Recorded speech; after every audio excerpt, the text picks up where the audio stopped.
Hello, I'm Luke, and the question that I have for you today is, how do we live a life that is filled with love? This question comes from a really nice quote that I read by Abdu'l-Baha in the Promulgation of Universal Peace, and one of the lines was saying to be filled with love. And at the time, me and some friends were having a look at it, and it just made me think to go, what does it mean to be filled with love? There's so many different texts by authors and spiritual gurus and other prophets and messengers who speak about, be a vessel of love, live a life filled with love, approach everything with love, love, love, love. But what does that mean? Like in this day and age, in 2018, what does that look like to be filled with love? How can we do that when at times we feel like we're mistreated or we're met with aggression and anger and divide? How do we take this idea and actually bring it into our daily lives?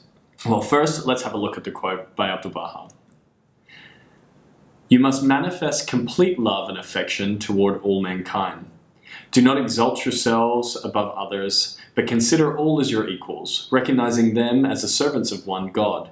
Know that God is compassionate toward all.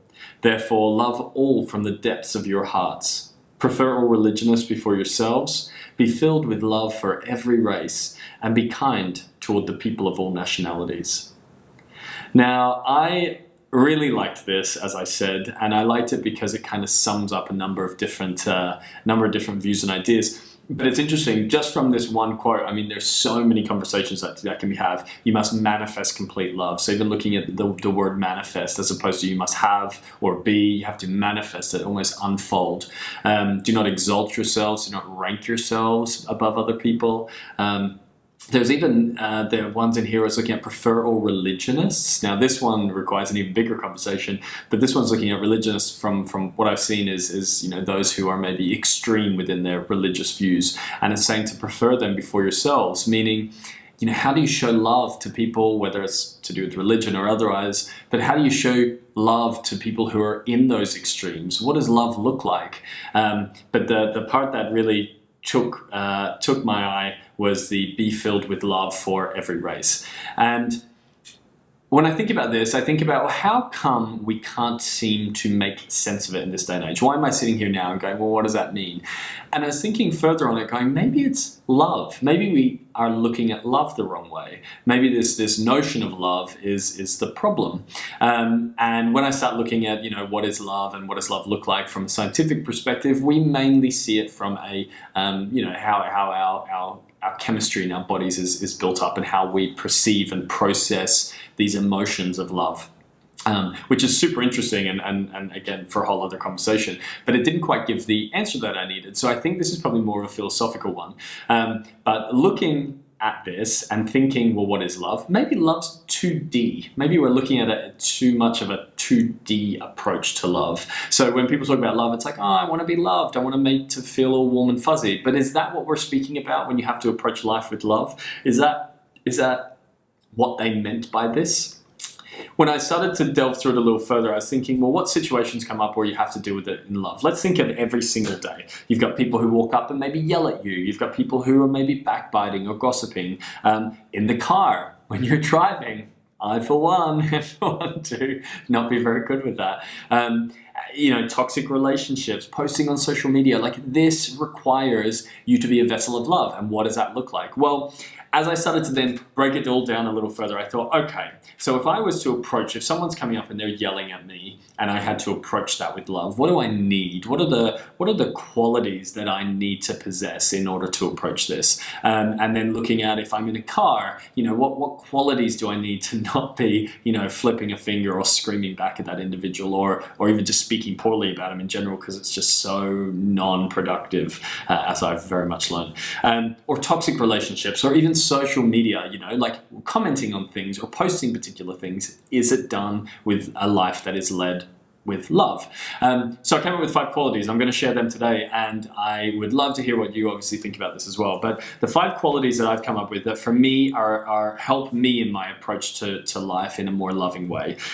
Number 1 is detachment. Funnily enough. And detachment is the state of being objective. So a capacity to be able to see something and detach yourself on it, to objectively look at it. And I think that's super important, especially when it comes to self-awareness, awareness of other people. You need to you can still be present, but you just need to kind of detach yourself a little bit. Number 2, this leads into, which is understanding, a capacity to understand, a state of comprehension. So you need to find a way, I need to find a way to always understand things. Maybe that comes through asking questions, studying them a bit further, having consultation with other friends and family, not in a backbiting way, but in a trying to understand the situation more. Comprehension is super important. I think allows for us to, once we understand, then we can kind of maneuver our way around certain things more lovingly.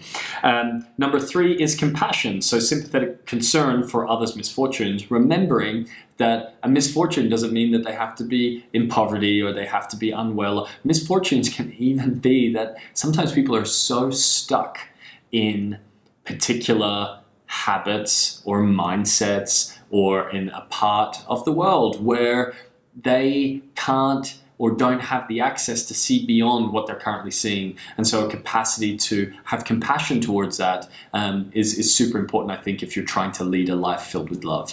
Number 4 is empathy. So we all know this, but it's an understand and share the feeling, and empathy is so important. And it's a quality that we need for a multitude of reasons in life, but definitely when it comes to this idea of living a life that's filled with love, it's to understand and share that feeling. So it doesn't mean that you're validating it. Well, you are validating it, I guess, but you're not necessarily saying that anything is right or wrong. You're simply allowing a better understanding through sharing that emotion or that feeling that they're going through, or even the thoughts that they have.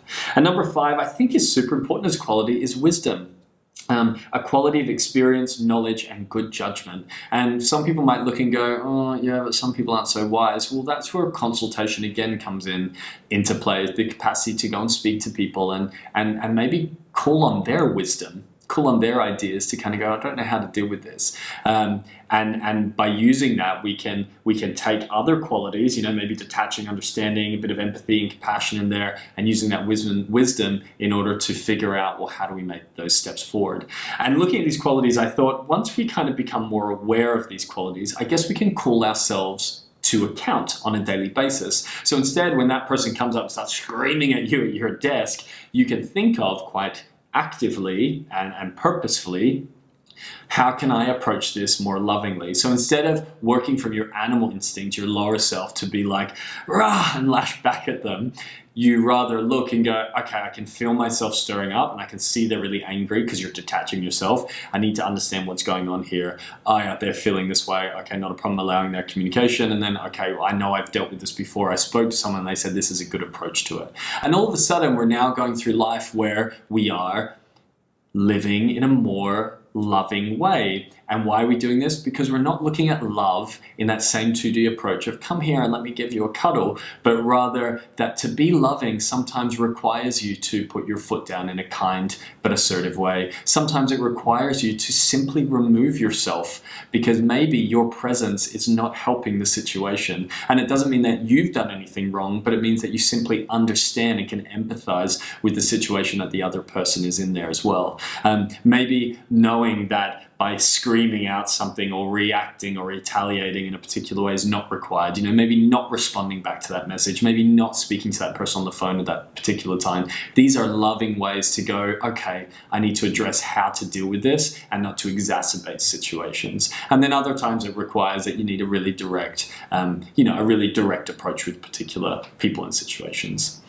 But that's my idea. I kind of looked at it and thought, yeah, maybe we're looking at love the wrong way, and if we look at it the right way and find the qualities that we need to possess, we can become more conscious about how to live in a more loving way and have a life that is more filled with love. But most importantly, what do you think?